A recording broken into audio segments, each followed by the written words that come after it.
सबसे बड़ा बाजार के अंदर में इस समय जो विषय चल रहा है वो है एलआईसी का आईपीओ। चलिए सीधा चलते हैं संतोष जी के पास में और उनसे समझने की कोशिश करते हैं कि किस तरीके से देख रहे हैं एलआईसी का आईपीओ, क्या करना चाहिए और क्या नहीं करना चाहिए। सारी जानकारी संतोष सर से और उनका एनालिसिस समझ लेते हैं। संतोष सर, एलआईसी की आईपीओ की शुरुआत हुई और रिजर्व बैंक ने पूरे बाजार को हिला दिया। कैसे देखते हैं दोनों चीजों को मिला करके और अब क्या राय निकलती है कि एलआईसी के आईपीओ में क्या करना चाहिए? जहां तक रिजर्व बैंक की बात है एलेक्स जी, मैं कहूंगा कि उसके पहले दिन ही अगर आप देखें तो एंकर एलोकेशन ऑलरेडी हो चुका था। मतलब मोस्ट ऑफ दी कह लें कि प्लेस कर चुके थे ये, और उसके बाद वो थोड़ा कंफर्ट में आ गए थे कि हम ऐसी न्यूज लाएंगे तो कुछ होगा नहीं, या फिर कह लें कि जो इन्वेस्टर जो इन्वेस्टमेंट बैंकर्स होते हैं उनसे जो पल्स मिलती होगी इनको, क्योंकि इन्वेस्टमेंट बैंकर्स जो होते हैं या जो फंड रेज करने वाली कंपनियां होती हैं वो काफी बराबर उनसे सेंट्रल बैंकर जो है कहने की बातचीत करते रहते हैं, क्योंकि सेंट्रल बैंक को भी रेज करना पड़ता है ऑन बिहाफ ऑफ गवर्नमेंट जो जीसेक सिक्योरिटीज करते हैं, तो उनको पल्स तो मिलता है कि मार्केट में डिमांड कैसी है आपके शेयर की। तो शायद गवर्नमेंट आश्वस्त थी, इसीलिए जो है ये चीज कह लीजिए कि घेर में जल्दी जल्दी कर दिया गया। लेकिन मुझे नहीं लगता कि इससे बहुत ज्यादा कोई इम्पैक्ट एलआईसी पे होगा, एलआईसी के आईपीओ पे होगा। सिंपल रीजन है एलआईसी, क्योंकि एलआईसी के आईपीओ की जो प्राइसिंग की गई है वो काफी अट्रैक्टिव है। मतलब कह लें कि जो इनका बिजनेस आज के जो आपको ध्यान हो, अगर फाइनेंस में हम एक बात कहते हैं कि डिस्काउंटेड कैश फ्लो हम निकालते हैं कि एक कंपनी अपने लाइफ टाइम में जो पैसा कमाएगी वो उस पैसे को हम डिस्काउंट कर रहे हैं आज के डेट में, और आज जो वैल्यू होगी उसको हम डिस्काउंटेड कैश फ्लो कहते हैं। तो चूंकि जो कह लें कि फाइनेंस थोड़ा सा कॉम्प्लेक्स एक विषय होता है आम आदमियों के लिए, लेकिन अमूमन तौर पे कह लें कि एलआईसी का जो आईपीओ किया गया है वो इतना अट्रैक्टिवली प्राइस किया गया है कि उनका जो प्रीवियस जो बिजनेस है उस जो आज तक वो बिजनेस कर चुके हैं ऑलमोस्ट उसी के आसपास उनको वैल्यू दिया गया है। फ्यूचर बिजनेस के लिए वैल्यू नहीं दिया गया है।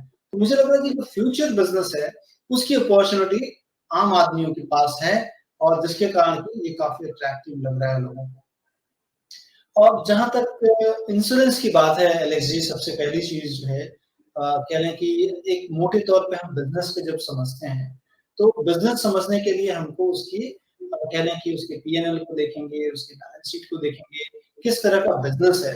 तो प्रोडक्ट अगर कोई आप बेच रहे होते हैं तो जो टैंजिबल जिसे कहते हैं उसको आंकना बहुत ही आसान होता है। और इनटैंजिबल जब हम बेच रहे होते हैं, जब एलआईसी आप लेते हो तो क्या होता है, आपको एक कागज का टुकड़ा दिया जाता है। मतलब आप जब प्रपोज करते हो एलआईसी को कि मेरे को एक इंश्योरेंस दिया जाए, एलआईसी अपने रिस्क को देखने के बाद, सारी चीज आंकने के बाद आपको क्या देती है, एक कॉन्ट्रैक्ट, एक कागज का टुकड़ा जिसपे लिखती है कि in any untoward incident I promise to pay you this certain amount, जो कि सम एश्योर्ड है। या फिर अगर मैच्योरिटी बेनिफिट आपको मिलती है तो मैच्योरिटी में अगर सरवाइव करता है जो भी कह रहे हैं कि एलआईसी खरीदने वाला, तो उसको मैच्योरिटी बेनिफिट मिलती है। वो कागज का टुकड़ा है, हम देख नहीं पाते हैं एक्चुअली।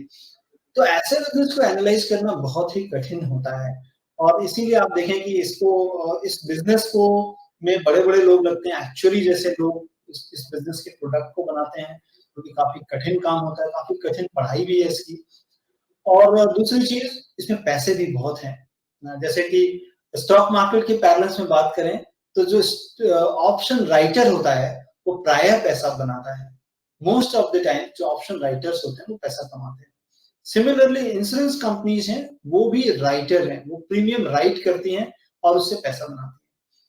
तो मैं आपको बताऊं कि जो दुनिया की जो बड़ी बड़ी कंपनियां हैं उसमें वॉरेन बफेट की एक कंपनी है बर्कशायर हैथवे, पांचवी सबसे बड़ी कंपनी है जो कि ग्रॉस रिटर्न प्रीमियम के लिहाज से देखी जाती है, और काफी अच्छा पैसा उन्होंने कमाया है अपने बर्कशायर हैथवे के से प्रीमियम राइट करके, वो भी नॉन लाइफ में है वो। और इंश्योरेंस के जो बिजनेस होते हैं वो लाइफ पे इंश्योर करते हैं और कुछ नॉन लाइफ पे भी होते हैं इंश्योरेंस। मतलब जो कि सामान है, घर है, आपकी एसेट है, उसका भी इंश्योरेंस होता है। तो ये चीज को समझना और उसके बिजनेस को, अगर आप कभी भी मौका मिले आपके दर्शकों को या आपको, तो कभी भी किसी भी इंश्योरेंस कंपनी जो कि लिस्टेड हैं उसके अगर हर क्वार्टरली जो नंबर्स आते हैं अगर उसको देखेंगे, वेरी कॉम्प्लेक्स नंबर्स, तो वो नंबर्स काफी कॉम्प्लेक्स होते हैं और वो कॉम्प्लेक्स नंबर्स के लिहाज से अगर आप देखेंगे तो बिजनेस को एनालाइज करना भी बहुत मुश्किल होता है। तो चलिए हम कुछ समझते हैं कि पहले एलआईसी क्या करती है। बहुत ही आसान शब्दों में हम समझेंगे कि एलआईसी जो है वो करती क्या है और उनके जो है कहने की जो एलआईसी का जो काम है वो कितना डिफिकल्ट है समझना विद द पीयर्स। तो एलआईसी का जो आईपीओ आया है उसमें जो अपॉर्चुनिटी है उसको किस तरह से देखेंगे, तो पहले बिजनेस समझ लें, फाइनेंशियल समझेंगे, क्या अपॉर्चुनिटी हो सकती है, उन सारी चीजों की बात करेंगे। सबसे पहले एलआईसी को ग्लोबली अगर देखें तो 5वीं सबसे बड़ी कंपनी है इंश्योरेंस प्रीमियम के लिहाज से जो करती है, और 10वीं सबसे लार्जेस्ट कंपनी है टोटल एसेट जो होल्ड करती है पूरी दुनिया में। एलआईसी का जो ब्रांड है वो काफी स्ट्रॉन्गेस्ट ब्रांड है पूरी दुनिया में अगर देखें, 10th मोस्ट वैल्यूएबल ब्रांड है। और एलआईसी मतलब अगर आपको इंश्योरेंस लेना है तो कल मैंने एक स्टेटमेंट पढ़ रहा था कोटक महिंद्रा कोटक जगह की, उन्होंने बोला कि अगर आपको इंश्योरेंस खरीदना तो लोग बोलते हैं मुझे एलआईसी लेना है। तो एलआईसी का जो नाम है become synonyms with the insurance. तो ये इतना बड़ा ब्रांड पुल है कंपनी का, और इंडिया में लार्जेस्ट जो है इंश्योरर है कह लें, बहुत बड़ा पाई है, मोर देन 50% जो है मार्केट शेयर कमांड करते हैं ये। और ग्रॉस जो रिटर्न प्रीमियम है अगर कह लें इन टर्म्स ऑफ प्रीमियम, उसमें 61.6% मार्केट हिस्सेदारी है कंपनी की।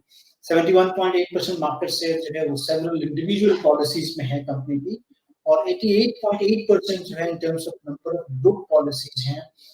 बहुत आश्चर्य होगा आपको जानकर कि एलआईसी जो है मैक्सिमम ग्रुप पॉलिसीज जो होती हैं, मतलब एक ग्रुप को किसी भी तरह से, जैसे कि कंपनीज में होती है प्राय कि कंपनीज में गए और वो ग्रुप पॉलिसी दे दिया गया, जो यूजर है उसके लिए वो सस्ता होता है लेकिन कंपनी के लिए महंगा होता है। इसीलिए हम देखेंगे कि इसकी प्रॉफिटेबिलिटी प्राइवेट कंपनी से थोड़ी कम है क्योंकि ये ज्यादा ग्रुप पॉलिसीज बेचती है।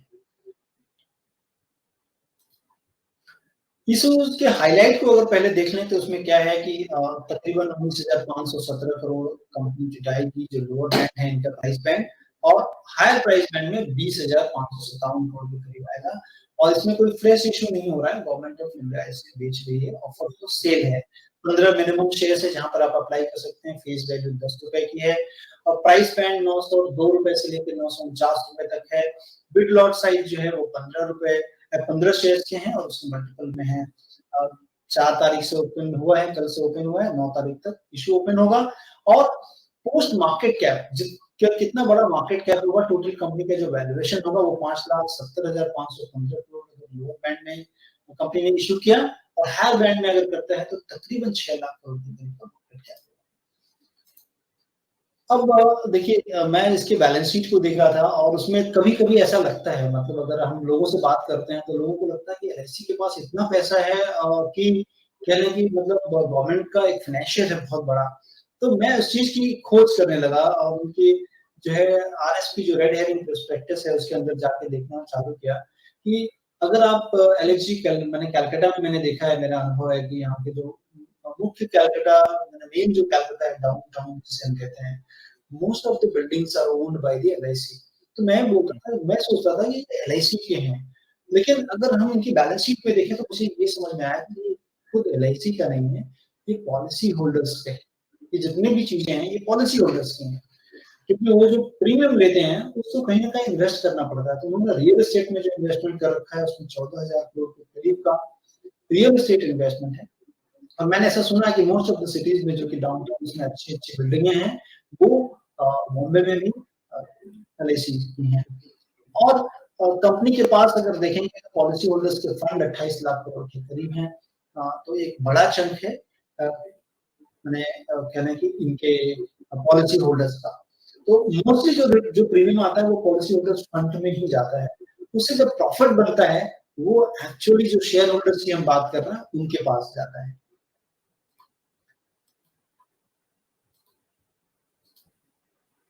इसमें जो इनके पास जो फंड है अगर देखें तो जीसेक में बहुत बड़ा सपोर्ट करते हैं, तकरीबन जो है कह लें कि 70% इन्वेस्टमेंट इनका जीसेक में, मतलब गवर्नमेंट सिक्योरिटीज में और गवर्नमेंट को फंड करते हैं एक तरह से, क्योंकि गवर्नमेंट हर साल जो है अपने खर्चे का जो बजट डेफिसिट होता है उसको जिससे आरबीआई के थ्रू लॉन्च करके पैसे लेके आती है, और उसमें बहुत बड़ी भागीदारी एलआईसी की होती है।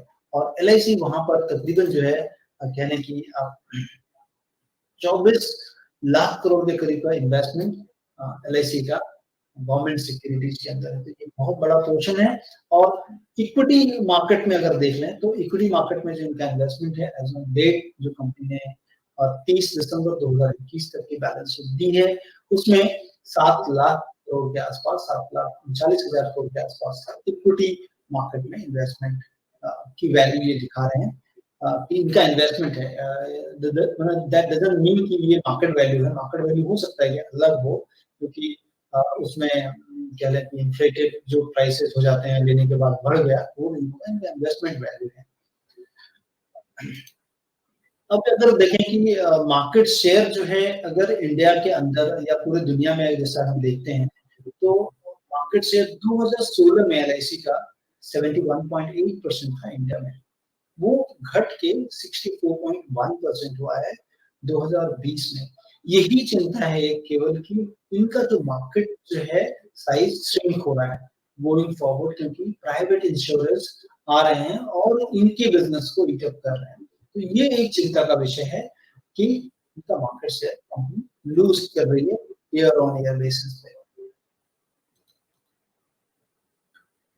ग्लोबल पोजीशनिंग एंड प्रॉफिटेबिलिटी की बात करें, क्योंकि ग्लोबल में हमने देखा कि 5वीं सबसे बड़ी कंपनी है, लेकिन अगर प्रॉफिटेबिलिटी के टर्म्स में हम देखेंगे, प्रॉफिटेबिलिटी हम कैसे देखते हैं कि रिटर्न ऑन एसेट्स, जितनी कंपनी के पास एसेट्स है उसकी बिना पे कंपनी कितना रिटर्न लेके आई है। तो लाइफ इंश्योरेंस कॉर्पोरेशन 2016 में 0.1% रिटर्न ऑन एसेट काफी पुअर है, खराब है, और 0.2% जो है 2020 में है।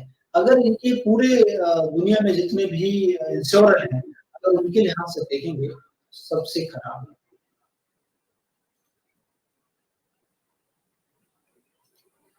और प्रॉफिटेबिलिटी और परसिस्टेंसी, ये परसिस्टेंसी मतलब हम कहते हैं कि अगर किसी एजेंट ने किसी भी एजेंसी के थ्रू अगर एक बिजनेस आता है, परसिस्टेंसी रेशियो मतलब वो 13 महीने के बाद हम उसको देखते हैं कि पहला साल हमने तो शायद जबरदस्ती तो नहीं बेच दिया, तो 13th मंथ पे पहला मेजर चालू करते हैं कि परसिस्टेंट कितने हैं, पहला प्रीमियम उन्होंने दिया, दूसरी प्रीमियम दी कि नहीं दी। उसमें भी अगर आप देखेंगे तो इंडिया की जो टॉप 4-5 कंपनीज हैं उसमें एलआईसी का जो पोर्शन है वो कम है, मतलब मोस्टली लोग पुश करके उनको बेचते होंगे, न कि लोग खरीदते होंगे प्रोडक्ट के अवेयरनेस के बारे में। तो एजेंसी जो है और प्राय इनके एजेंट जो है वो इंडिविजुअल एजेंट्स हैं, तो इंडिविजुअल एजेंट पे प्रेशर के थ्रू बेचा जा रहा है, वो उसका एक रिफ्लेक्शन होता है कि परसिस्टेंट कितनी है कंपनी अपने प्रीमियम कलेक्शन में। तो अगर एलआईसी की बात की जाए तो 68% जो है उसमें अगर हम 37वें महीने के बाद देखते हैं तो 68% है। 62% 61 मंथ के बाद लोग उनको मतलब इतने पैसा दे रहे हैं। अब हम देखेंगे कि पीयर्स के से मैट्रिक्स जो हम रिलेटिव वैल्यूएशंस कहते हैं कि जो भी कंपनियां अपने देश में हैं उसके साथ उनको अगर हम कंपेयर करते हैं तो हमारे पास 2-3 कह रहे एस्पेक्ट्स हैं जहां पर कि हम कंपेयर करते हैं। पहला है न्यू बिजनेस प्रीमियम, उसके बाद हम एनुअल जो है प्रीमियम इक्विवेलेंट कहते हैं, जैसे मतलब अगर आपने लेट्स से कि 10 साल का एक ही साल प्रीमियम दे दिया, 10 साल देना है प्रीमियम आपको, आपने एक ही साल दे दिया, लेकिन जो एनुअल प्रीमियम इक्विवेलेंट होगा हम 10 डिवाइडेड बाय 10 करेंगे, उसको करेंगे, या फिर आप अगर क्वार्टरली दे रहे हैं तो हम उसको 4 कर देंगे, इंटू 4 कर देंगे, तो वो एनुअल प्रीमियम इक्विवेलेंट होता है। उसके लिहाज से अगर हम देखेंगे तो एलआईसी जो है उसमें एनुअल प्रीमियम इक्विवेलेंट जो आता है एलआईसी का 9वें महीने में हम देखा जाए तो 209 बिलियन के करीब इनका आया है, जो कि कह रहे हैं कि एसबीआई का 101 है, एसबीआई लाइफ का, एचडीएफसी लाइफ का 67 है। उसके बाद हम देखते हैं सॉल्वेंसी रेशियो, माने कंपनी ने जो रिस्क लिए हैं अपने एसेट्स पे वो कितना सॉल्वेंट है, अगर सारी चीजें आ जाए इनके सामने तो कितना सॉल्वेंट है, और कितना जितनी ज्यादा सॉल्वेंट होते हैं मतलब एक से जितना ज्यादा रेशियो आपका होता है उतना ज्यादा आप सॉल्वेंट होते हैं। उसमें हम देखेंगे, अगर कंपेयर करेंगे तो प्राइवेट कंपनियों से लेस सॉल्वेंट है, क्योंकि एसेट साइज इतना ज्यादा बड़ा है, तो उसके कारण ये चीज रिफ्लेक्ट होती है। तो 2020 में 1.6 थे सॉल्वेंसी के लिहाज से, जो कि अगर हम देखें प्राइवेट में पूरे एवरेज में तो 2 है एवरेज का, ये एवरेज से नीचे है सॉल्वेंसी में, तो ये थोड़ा सा रिस्क सॉल्वेंसी के लिहाज से है। अब लास्ट में आता है कि हम इनको वैल्यू कैसे करें, क्योंकि कॉम्प्लेक्स बिजनेस है। आप एक बिजनेस एक पॉलिसी बेसिस पे हो सकता है कि आपके साथ जो बंदा जुड़ रहा है वो 20 साल तक प्रीमियम दे, तो 20 साल तक के जो कैश फ्लो आएंगे उससे बिजनेस को वैल्यूएशन करना पड़ता है हमको। तो हम वैल्यूएशन करते हैं, तो वैल्यूएशन के जो पैरामीटर्स हैं उसमें हम देखते हैं कि value of new business margin कैसी है, मतलब जो बिजनेस आ रहा है नया बिजनेस, उसमें क्या मार्जिन कंपनी गार्नर कर रही है। और उसके बाद हम एम्बेडेड वैल्यू देते हैं, बहुत ही इंपॉर्टेंट है। जैसे हम बुक वैल्यू की बात करें तो सबसे पहले एचडीएफसी बैंक में इंश्योरेंस कंपनी का इंडियन एम्बेडेड वैल्यू और निकलता है, जो कि थर्ड पार्टी इन कंपनियों सारी कंपनियों को इनकी एम्बेडेड वैल्यू निकाल के देती है, क्योंकि ट्रांसपेरेंसी के लिए। तो एम्बेडेड वैल्यू के कितने टाइम्स पे, जैसे बुक वैल्यू के मैंने कहा कि 3.5 टाइम्स पे एचडीएफसी बैंक ट्रेड हो रहा है, तो एम्बेडेड वैल्यू के कितने टाइम्स पे कंपनियां ट्रेड होती है, ये उनका एक वैल्यूएशन का मापदंड है। तो एम्बेडेड वैल्यू अगर देखें एलआईसी का, जो कि तकरीबन 6 लाख करोड़ के करीब का मार्केट कैप हमने बताया, वो 5 लाख तकरीबन 39,000 करोड़ के करीब का एम्बेडेड वैल्यू इनका हाफ ईयरली जो कि लास्ट ईयर गया है उसमें निकल के आया है। और 6 लाख करोड़ का मार्केट कैप मान लें तो बहुत सस्ता है, 1.1 times of the embedded value. और एम्बेडेड वैल्यू मतलब क्या है कि हम जो बिजनेस अभी तक एलआईसी कर चुकी है उसके जो फ्यूचर बेनिफिट्स आएंगे वो अभी तक हमने उसको सारा डिस्काउंट कर दिया, और आज के डेट में उसका वैल्यू 5,39,000 करोड़ है, और कंपनी 6 लाख मांग रही है केवल पुराने बिजनेस का। अभी देखें तो ऐसा तो नहीं है कि एलआईसी कल ही बंद हो जाएगी या एलआईसी के बिजनेस जो है सारे प्राइवेट सेक्टर्स ले जाएंगे, ऐसा नहीं है। कंपनी फ्यूचर में भी बिजनेस करेगी और वो फ्यूचर वैल्यूएशन इसमें रिफ्लेक्ट भी किए गए, इसीलिए सारे लोगों को ये प्राइस काफी अट्रैक्टिव लग रहा है। फ्यूचर जो बिजनेस आएगा एटलीस्ट वो हम राइड कर लेंगे, 40% 50% gains at least in medium term perspective ले सकते हैं। और अगर आपको बता दें अलेक्स जी कि जो वैल्यूएशन के पैरामीटर्स प्राइवेट इंश्योरेंस में है वो अपने एम्बेडेड वैल्यू के ऑलमोस्ट 3 टाइम्स के करीब है। जितनी भी कंपनियां हैं ऑलमोस्ट, किसी का 3 के ऊपर है, किसी का 4 के ऊपर से एचडीएफसी लाइफ उसका 4.3 के आसपास है, और एसबीआई लाइफ 3.1 है अपने एम्बेडेड वैल्यू के, और आईसीआईसीआई ग्रुप 2.5 टाइम्स अपने एम्बेडेड वैल्यू के हैं, मैक्स लाइफ 2 है 2 टाइम्स अपने एम्बेडेड वैल्यू के हैं, और एलआईसी आपको मिल रहा 1.1 में। यही सबसे यहीं पर जो है सबसे बड़ा कैच है कि वो काफी सस्ती चीज अपने इंट्रिंसिक वैल्यू पे मिल रही है, ऑलमोस्ट इंट्रिंसिक वैल्यू पे मिल रही है। फ्यूचर बिजनेस तो उसके रहेंगे जो कि हमको हमारे प्रॉफिट मतलब शेयर होल्डर्स के प्रॉफिट में वो ऐड होंगे। तो मुझे लगता है इस आईपीओ को काफी सस्ता बनाया है, 3.5% केवल डाइल्यूट किया है, ये एक अच्छी स्ट्रैटेजी है। क्योंकि आईआरसीटीसी देखें या डीमार्ट देखें, इस दोनों केस को मैं देखता हूँ तो प्रमोटर्स ने बहुत कम शेयर्स शुरुआत में डाइल्यूट किया। आईआरसीटीसी गवर्नमेंट की कंपनी थी, काफी कम किया, 300 रुपए के आसपास किया, वापस में ओएफएस लाया वो 1300 रुपए के आसपास। और सिमिलरली जो है अगर आप डिमांड देखें काफी सस्ता लाया गया, ओएफएस काफी महंगा लाया गया। मुझे लगता है कि गवर्नमेंट सेम चीज करना चाह रही है कि थोड़ा सा दें कम दाम में, फिर हम इसको ज्यादा दाम में बाद में मार्केट को वैल्यू करने दें, और जब मार्केट वैल्यू कर लेगा तो, और मार्केट को उन्होंने काफी स्पेस दी है कि इसको वैल्यू करें और उसमें अप्रिशिएट करें उसको, तो जब ज्यादा दाम हो जाएगा तब उसको ज्यादा दाम में ओएफएस कर लेंगे। नहीं तो क्या होगा कि अगर प्राइमेटिव स्टेज पे आप ज्यादा दाम पे लाते हो तो पेटीएम जोमेटो जैसी स्थिति हो सकती है। शायद गवर्नमेंट ने इस चीज को ध्यान में रखकर इसकी प्राइसिंग इसके वैल्यूएशन काफी अट्रैक्टिव किए हैं।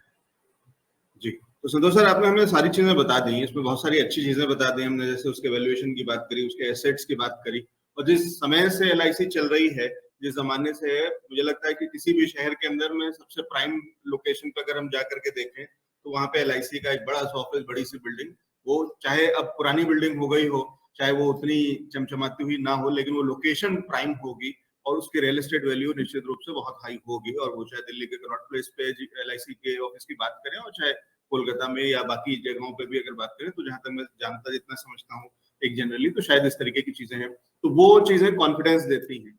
हर फैमिली में, हर एक के रिश्तेदारी में कुछ लोग होते हैं जो LIC के एजेंट होते हैं, LIC के बीमा करा रहे होते हैं। तो वो जो आप कह रहे हैं कि वो जो पहला इंश्योरेंस, पहली पॉलिसी बहुत इजीली या ज्यादा होती है, उसके बाद हो सकता है फॉलो अप नहीं हो, तो वो नौकरी लगते ही साथ वो पहली पॉलिसी तो वो चिपका देते हैं, भले ही उसके बाद लोग उसको फॉलो करें या ना करें, आगे की प्रीमियम दे या ना दे। तो वो उस तरीके की चीजें हैं। तो उसकी स्ट्रेंथ भी हम जानते हैं LIC की, उसकी वीकनेसेस भी जानते हैं कि पुरानी कंपनी है, बहुत सारी चीजों में शायद उतना डिजिटली और उतना उस तरीके से यूथ को उतना कनेक्ट नहीं है। तो आगे चल करके क्या रिस्क भी हो सकते हैं, जो आपने डेटा में भी बता दिया, जो हम इन जनरल भी समझते हैं कि हाँ किस तरीके से लीड ले रहे हैं, किस तरीके से स्पीड में है। नए जो इंश्योरेंस कंपनीज या प्राइवेट सेक्टर की कंपनीज है, उन्होंने कितना इजी बना रखा, और LIC में अभी भी बहुत सारी चीजें थोड़ी सी डिफिकल्ट है। अगर आपका वो कागज का बॉन्ड नहीं है और अगर खो जाता है तो आज आपको परेशान होना पड़ सकता है, क्योंकि LIC है।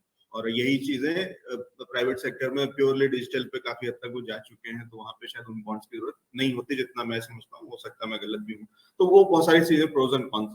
बॉटम लाइन, लिस्टिंग गेन के लिए डालूं, लॉन्ग टर्म गेन के लिए डालूं, या फिलहाल दूर रहूं, जब आ जाए लिस्ट हो जाए उसके बाद देखेंगे क्या करना है?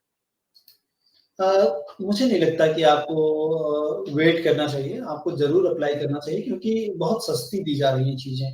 अब इसमें बहुत ही मतलब कह लें कि अगर हम एक डिस्कशन करना चाहें तो हो सकता है, जैसे कि अपने इंट्रिंसिक वैल्यू के नीचे अगर आप देखें कि सरकारी कंपनियों को मार्केट काफी देखता है, क्योंकि उसमें मार्केट को शायद लगता है कि ये सारी जो कंपनियां बिजनेस कर रही हैं अपने इंट्रिंसिक वैल्यू से नीचे स्थित है, कि इसमें इन्होंने एसेट को ठीक से यूटिलाइज नहीं किया, इनके डिसीजन मेकिंग प्रोसेस अच्छे नहीं है। बैंकों में तो खासकर ऐसा लगता है कि एनपीओ को छुपाया जा रहा है, इसलिए देखेंगे कि मोस्ट ऑफ द बैंक्स अपने बुक वैल्यू के नीचे ट्रेड होते हैं। बारिंग सम, केवल आप देख लें एसबीआई जो है वो almost 2 times of its book value trade हो रहा है। तो मैं एक एग्जांपल के तौर पे देखता हूं कि अगर मैं एसबीआई से ही इसको कंपेयर करता हूं, तो लेट्स से जैसे एसबीआई को मार्केट वैल्यू कर रहा है ऑलमोस्ट 1.7 टाइम्स कह लें अगर वैल्यू कर रहा है उनके बुक का, और अगर कह लें कि हम 1.1 पे गवर्नमेंट इसको लेके आई है, तो एटलीस्ट 0.6 या 0.5 तो मेरे को मिल ही सकता। मतलब 40 to 50% गेन्स के लिए हम इसमें कर सकते हैं। अब वो गेन कब आएगा ये बोलना थोड़ा मुश्किल है, कि वो गेन हो सकता है कि आपको लिस्टिंग में मिल जाए, या वो हो सकता है कि आपको मीडियम टर्म तक होल्ड करना पड़े। लेकिन मुझे लगता है कि गेन होना चाहिए, क्योंकि LIC ने जहां पर भी इन्वेस्ट किया, जितना बड़ा इन्वेस्टमेंट है, मुझे लग रहा था उसमें मैं उनके एनपीए को भी देख रहा था कि इनका कितना राइट ऑफ करते हैं, तो बहुत ही मिनिमल अमाउंट है जो कि हर साल ये राइट ऑफ करते हैं अपनी बैलेंस शीट से। तो ये सारी चीजें देख के लग रहा है कि अट्रैक्टिवली प्राइस किया गया है और उसमें जरूर पार्टिसिपेट करना चाहिए। ठीक है, प्राइसिंग अट्रैक्टिव है, वैल्यूएशन अट्रैक्टिव है, वो वाली गलती नहीं है जो पिछले हाल ही में जो कुछ एक ऐसे वाले आए थे जो काइंड ऑफ इन्फ्लेटेड प्राइस पे और उस तरीके से वैल्यूएशन करके लिस्टिंग हुई, और फिर जो लोग जिन्होंने आईपीओ भरा था उनको लिस्टिंग गेन तो क्या हुआ, तो हुआ ही नहीं, उसके अलावा किस तरीके से ट्रैप हुए तो वो वाला भी रिस्क है। एक काम करते हैं, साथ ही साथ हमारे साथ में जुड़ गए हैं लोकेश सेठिया जी। लोकेश सेठिया जी क्योंकि टेक्निकल से महारथी हैं, तो इसलिए उनसे समझ लेते हैं साथ ही साथ, क्योंकि सर जो व्यू दे रहे हैं वो दे रहे हैं फंडामेंटल्स के हिसाब से, मेजरली उनका फोकस फंडामेंटल और नंबर्स और आंकड़ों को उन्होंने बता दिया। लोकेश जी, लिस्टिंग गेन के लिए लेंगे भरेंगे कि लिस्ट हो जाने का इंतजार करेंगे और उसके बाद ही देखेंगे? Good morning. अगर मैं LIC की आईपीओ की बात करूं, मैं संतोष सर से पूरी तरह से सहमत हूं। इस पे लगाना चाहिए, चाहे वो आप शॉर्ट टर्म देख रहे हो, मिड टर्म देख रहे हो या लॉन्ग टर्म देख रहे हो। तीनों केस पे आपको इस स्टॉक पे दाव लगाना चाहिए। मेरे हिसाब से बहुत, एक तो बहुत सस्ता आ रहा है, दूसरा मार्केट लीडर है। ये बात सच है, जो थोड़ा सा मार्केट शेयर इन्होंने अपना छोड़ा है पिछले 3-4 साल में। बट ये जो पैसा आ रहा है 3.5% की जो अभी बात कर रहे हैं हम लोग, ये पैसा इन्होंने डिजिटल में लगाने की बात कर रहे हैं। अगर उसका आप पूरा पढ़ोगे तो आपको दिखेगा वो डिजिटल में इन्वेस्ट करने वाले हैं। तो ये जो डिफरेंस है दूसरे जो प्राइवेट कंपनीज है और LIC में, जो बॉन्ड का पेपर जो आप बता रहे थे, जब मैं बैकग्राउंड में सुन रहा था, क्योंकि पेपर गुम जाने से मुश्किल हो जाता है, बट उसी चीज को इन्होंने सॉल्व करने के लिए पैसा भी वहाँ इस्तेमाल होगा। तो आने वाले 6-8 महीने के बाद आप देखोगे LIC भी आप ऑनलाइन पॉलिसी बाजार में जाके या और किसी जगह पे जाके भी आप खरीद पाओगे। तो ये उस कंपटीशन में भी आ रहा है और नंबर 1 प्लेयर है। मुझे ये याद दिला रहा है सर, मारुति 100 रुपए में आया था। हाँ, ये गवर्नमेंट की हुआ करती थी और 100 रुपए में आया था। आज देखो कितना वेल्थ क्रिएट करके दिया है। तो आपको ठीक उस है। हिसाब से देखना चाहिए। अभी मार्केट का वोलेटिलिटी है, तो हो सकता है लिस्टिंग रेंज में थोड़ा-सा ऊपर-नीचे हो सकता है because of market volatility, but mid to long term आँख बंद करके लगाइए और इसको होल्ड कीजिए। ठीक है, लोकेश जी आपसे डिटेल में इस पे अलग से चर्चा करेंगे, लेकिन संतोष सर इस पे आपका व्यू कि क्या ये मारुति की तरह जिस तरीके से कह रहे हैं सर कि 100 रुपए में आया था और आज कहाँ है हम सब जानते हैं, क्या उस तरीके की उम्मीद है एलआईसी से या उतनी नहीं है?